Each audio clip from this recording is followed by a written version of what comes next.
statement that we are issuing in respect of the off-cycle governorship elections for Kogi, Bayelsa, and Imo states.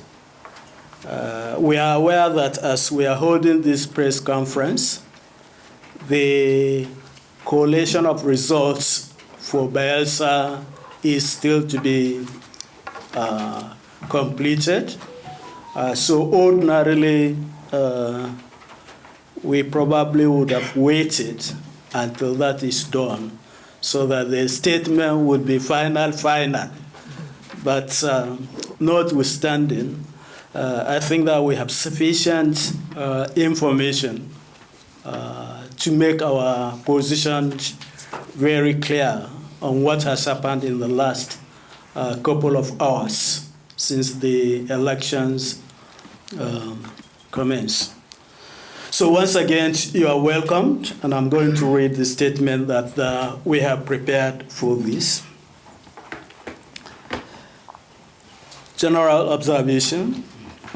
The disturbing reports of high levels of results falsification and other forms of electoral irregularities in the governorship elections in the three states raise serious questions about the credibility of elections and the future of democracy in Nigeria. Nigerians had expected that the lessons learned from the 2023 general elections by stakeholders, particularly the independent National Electoral Commission, INEC, would have been used, would have taken in as input to improve the conduct of these elections. Unfortunately, this has not been the case, as these three elections proved to be another huge disappointment. The governorship elections conducted in these states represent a major setback for Nigeria's electoral democracy. Deployment challenges and delay commencement of polls. Situation room observers reported that voting commenced late in polling units visited in Imo State. Only 29% of the polling units that commenced voting by the official time of 8:30 a.m. According to the reports of situation room observers, election officials did not turn up in several polling units in Idato North and Idato South LGS and a few polling units in Olu, Osu, Okige, and Oru East LGS. The failure of INEC to turn up disenfranchised voters in the affected areas. The situation was relatively different in Bayelsa and Kogi states, where 66% and 86% of the polling units observed commenced voting by the official time of 8:30 a.m. respectively. Voting in Bayelsa was, however, affected by the incidence of capsized boats in southern Ijo LGA and the abduction of INEC supervisory presiding officer assigned to registration area 06, Osisama, in Sabama LGA by Model Voters Accreditation System, BVAS. The BVAS functioned optimally in most polling units where it was used for accreditation in these states. However, Situation Room is concerned by reports of overvoting in the three states and INEC's failure to apply the provisions of the Electoral Act 2022 in addressing the menace last Saturday's conduct of the elections. Also, the inability of INEC to synchronize the record of accreditation by the BVAS with the result viewing portal, that's the IRF, in real time, despite improved access to internet broadband in Nigeria, is questionable. By permitting the bypass of the beavers, INEC has effectively rolled back the gains of electoral reform recorded in recent times. Results management. Statutory received reports of falsification and manipulation of polling unit level results in the 3 states. INEC had acknowledged incidents of pre-filled result sheets before the commencement of polls affecting 5 local governments in Kogi State, that is Adavi, Ajakuta, Ogorimogongo, Okeshi, and Okene. Regrettably, INEC has gone ahead to collect results from these local governments without conducting any thorough investigation and making its findings public. This is condemnable. We had expected that INEC would, on the basis of this, given the size of the number of local governments, it would withhold further processing of results until a thorough investigation on the matter had been concluded. However, it went ahead and announced results and declared a winner on the basis of that, and that puts a serious question mark on the results. With respect to Imo State, the situation room is surprised to see INEC transmit results for polling units where election was not held in the earlier mentioned LGAs. In Bayelsa, politicians attempted to exploit INEC's weaknesses to tamper with results, especially in Brass, Sabama, Southern Ijo, and Nembe LGAs. These incidents question INEC's integrity and the willingness and ability of the Commission to conduct credible elections. To ascertain the depths of the damage, Situation Room is calling on the Commission to release data of accredited voters as recorded on the beavers and total vote cast on a local government basis in these states. Voter turnout. Situation Room finds it hard to ascertain the most probable turnout of voters in these elections as a result of the reported irregularities, particularly where the results are quite different from the accreditation records, especially in Imo and Kogi states. Situation Room's network of partners reported incidents of violence in Imo, Bayelsa, and Kogi states. In Bayelsa State, an observer of the Situation Room was chased out of the World Coalition Center in Oba Township by personnel of the Nigerian Army. These are people who have been sent to protect and ensure the integrity of the election process. But rather than doing that, we're chasing away observers who are supposed to also contribute to the transparency and accountability of the election process. They also report that the observer working with the International Federation of Women Lawyers, FIDA, was attacked and her phone confiscated by a party agent in polling units 003, Oboloma, Town Square, Ward 11, Kolokuma LGA, without any intervention from the security agents present at the polling unit.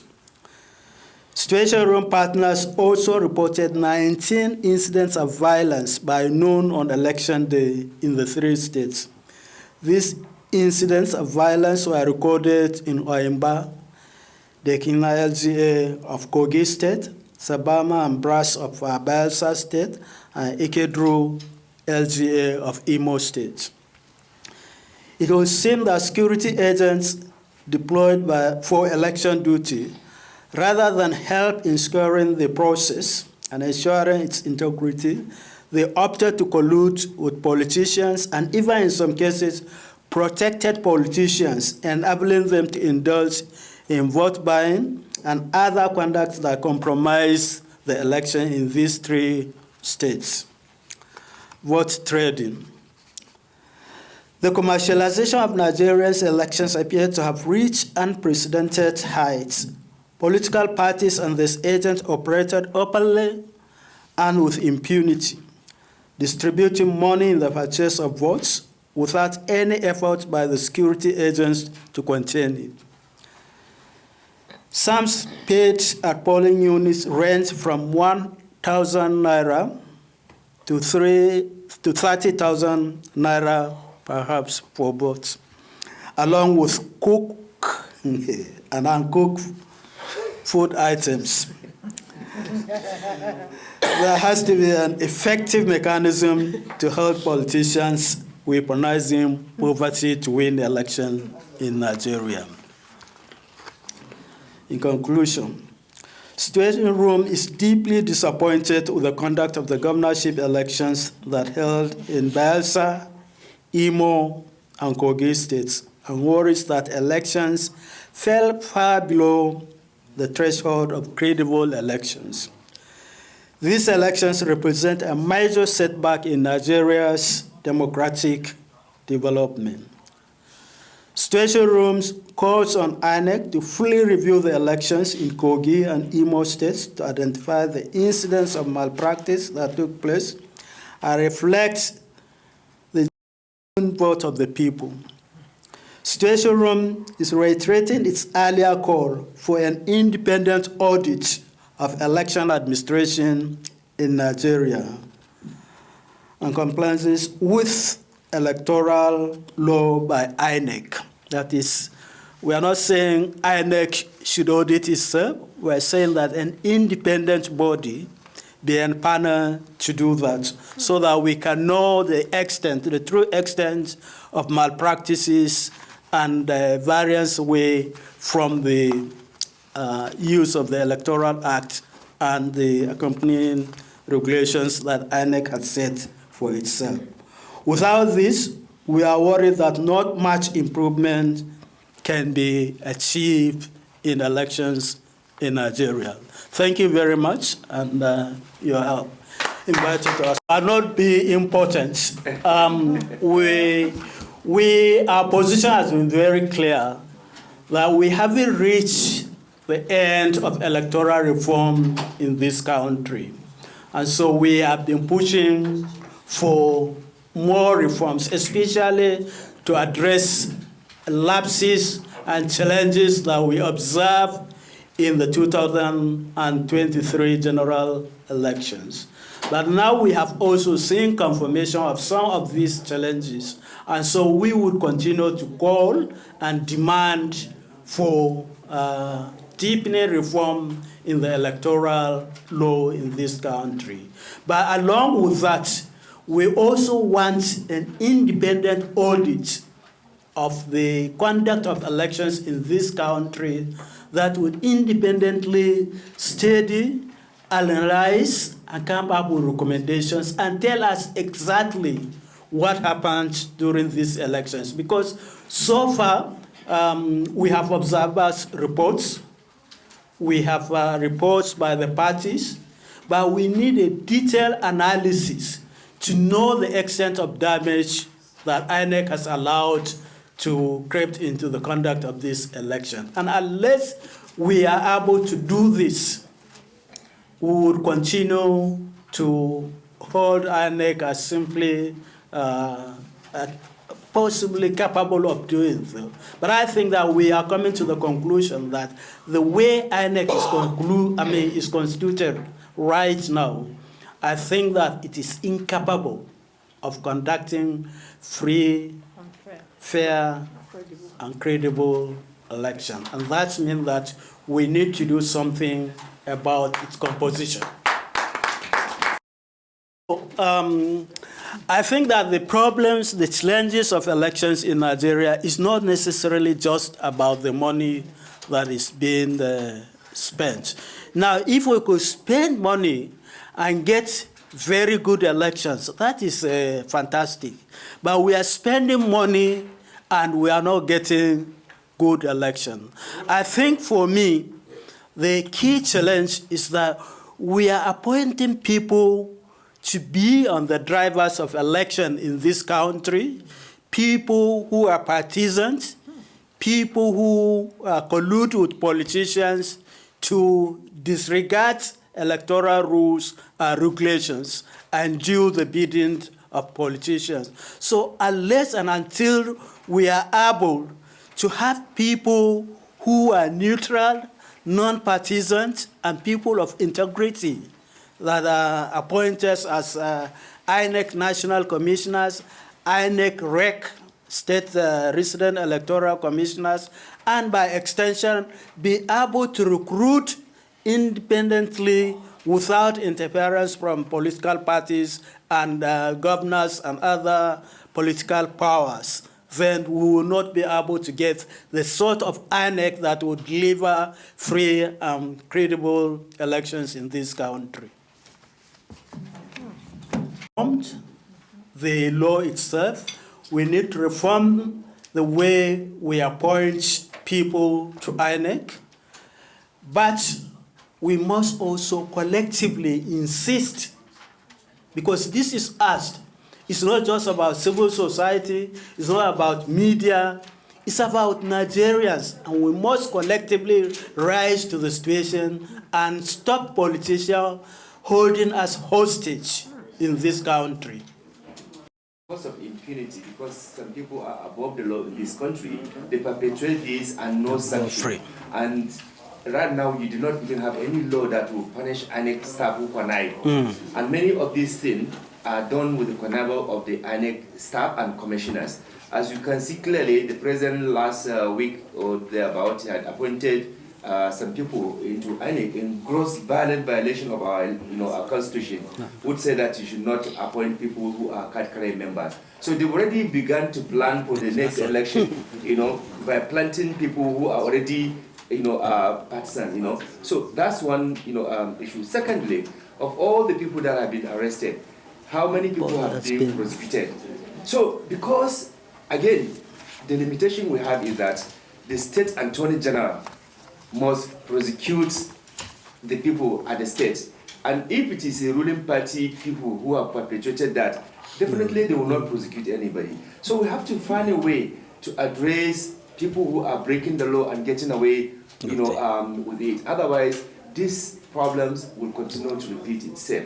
And I think lastly, Nigerians should not throw this whole agenda of good governance to only few civil society organizations. Civil society are doing their best, but all of us, invariably, we are stakeholders in this country. So it is not only when there's trouble, you throw away, you throw the civil society. And when they are enjoying, they don't even remember to even take advice.